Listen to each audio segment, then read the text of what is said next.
बिस्मिल्लाहिर्रहमानिर्रहीम। नाज़रीन, आप देख रहे हैं मेरा यूट्यूब चैनल। और अगर सबसे पहले मैं ये रिक्वेस्ट करूँगा कि अगर आपने मेरा अभी तक यूट्यूब चैनल सब्सक्राइब नहीं किया तो उसको सब्सक्राइब करें और बेल आइकन पर ज़रूर क्लिक करें ताकि हर नई आने वाली वीडियो स्टोरी आप तक पहुँच सके, कोई भी अपडेट हो।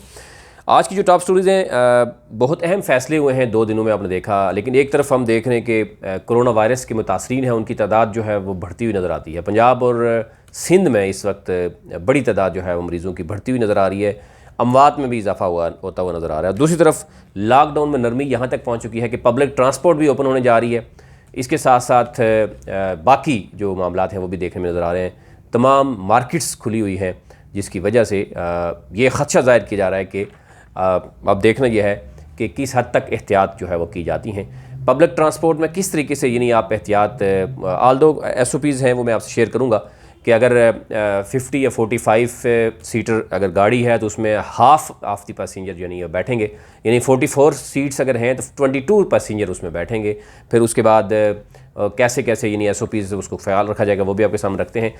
बड़े अहम फैसले भी हुए हैं, कुछ चीज़ें भी नज़र आ रही हैं वो आपके सामने रखते हैं। रॉ के एक पुलिस अफिसर जो रॉ के लिए काम करता रहा है वो भी मैं आपके सामने रखता हूँ कि सिंध में क्या कुछ होता रहा है। ये वैसे नहीं कहते रहे कि पुलिस भी उस वक़्त जनाब MQM जो है वो क्या कुछ करती रही है पुलिस के हवाले से।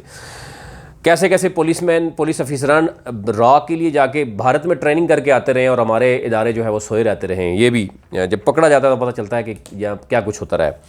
एनी हाउ, ओवरऑल अगर मैं बताऊँ, पूरी दुनिया में इस वक्त जो कोरोना वायरस की मुतासिरीन की तादाद है वो 40,50,000 है और अमवात की तादाद पहुँच चुकी है 3,10,000 को क्रॉस कर रही है। मैं ओवरऑल बात कर रहा हूँ।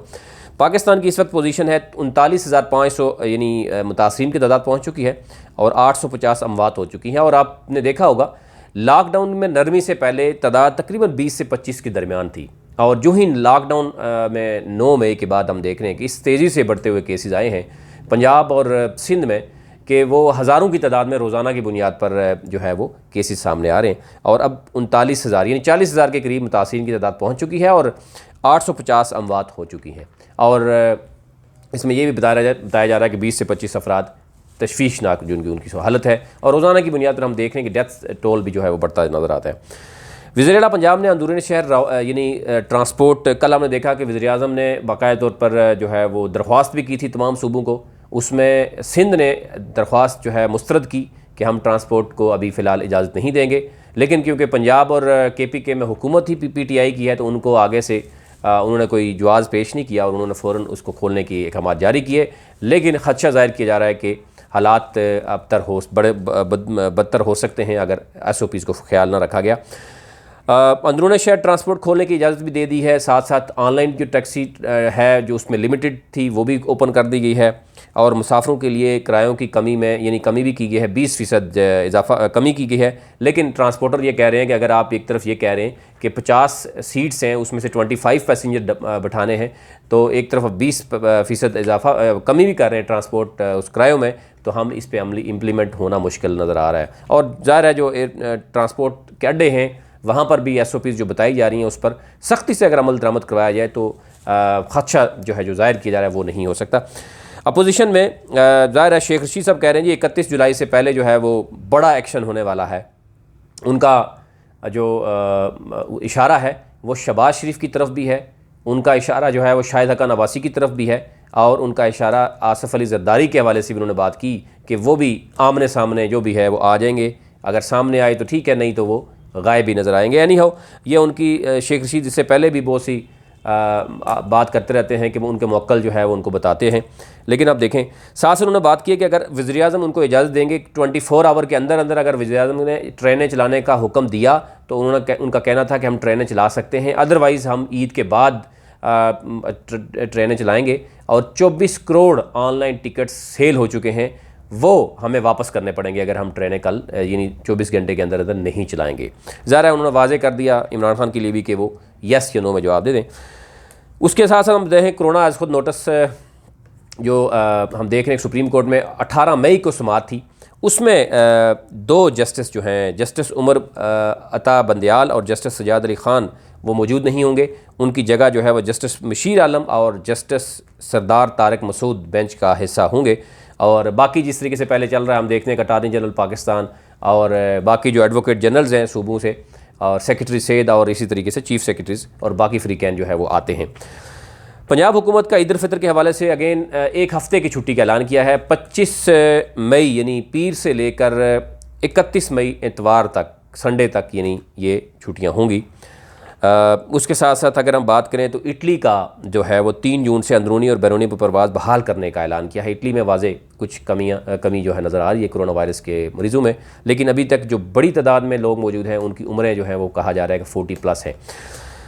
इसके साथ साथ तोशा खाना रेफरेंस आप जानते ही हैं, जिसमें बहुत बात कहा गया है कि जनाब जो साबिक़ वज़ीर आज़म थे जनाब नवाज शरीफ, इसी तरीके से यूसुफ रज़ा गिलानी और आसिफ अली ज़रदारी, कि उन्होंने जो है वो गाड़ियाँ जो हुकूमत पाकिस्तान को गिफ्ट होती हैं जब कोई सदर वज़ीर आज़म होता है, तो उसकी SOPs को खिलाफ वर्जी करते हुए उन्होंने उठाई, जाली अकाउंट से ख़रीदी गई या फिर उठा के ले गए। सदर लीबिया और UAE की तरफ से भी तोहफे दिए गए, उनको जो है वो किया गया। 29 मई को इनको तलब किया गया है, यूसुफ रज़ा गिलानी को, आसिफ अली ज़रदारी को और नवाज शरीफ को, कि वो तोहफे जो आए थे वो किस तरीके से उनके SOP से खिलाफ वर्जी हुई।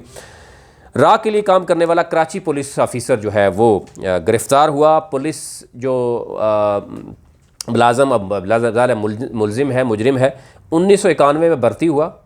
1991 में क्या चल रहा था, ज़रा आप तारीख़ का मुताला करेंगे आपको अंदाज़ा होगा।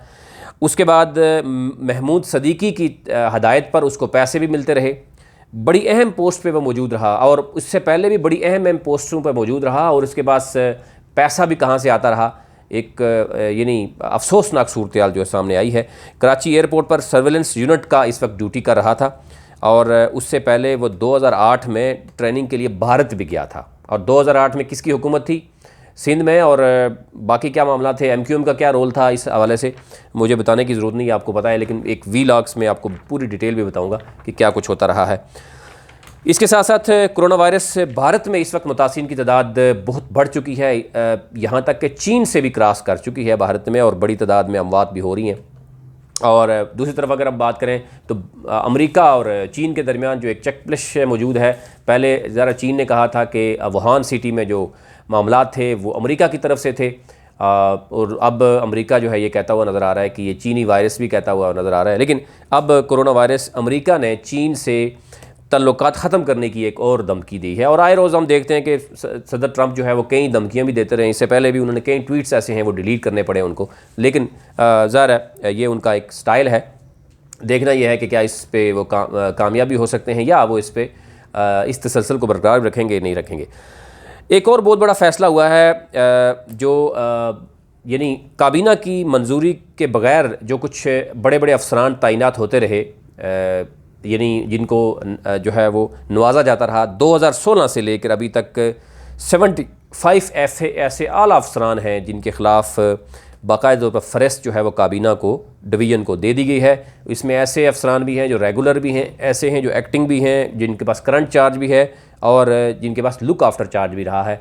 इनमें 75 अफसरान हैं, आला अफसरान, जो बग़ैर यानी मंजूरी के तैनात जो हैं वो हुए हैं।